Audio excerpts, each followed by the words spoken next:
Assalamu Walaikum. Hello friends, how are you? Welcome back to my new video. In this video, I am going to show you how to overlay two pictures in Microsoft Word. Let's get started. At first, we have to open a Word document. Then we want to overlay two pictures in this document. Firstly, insert two picture. Go to the insert menu, then click picture option. Then choose picture from our file.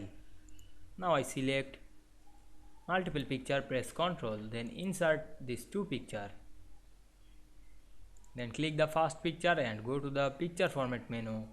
Then choose wrap text option and choose in front of text. Then click the second picture and apply the same process.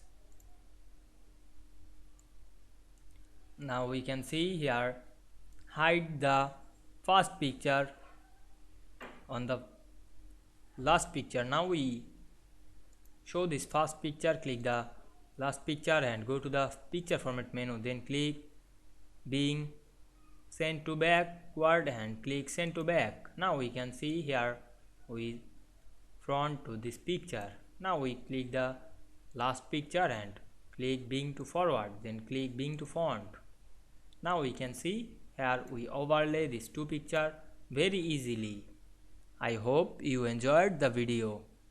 Please like, comment, share and subscribe my channel. Thanks for watching.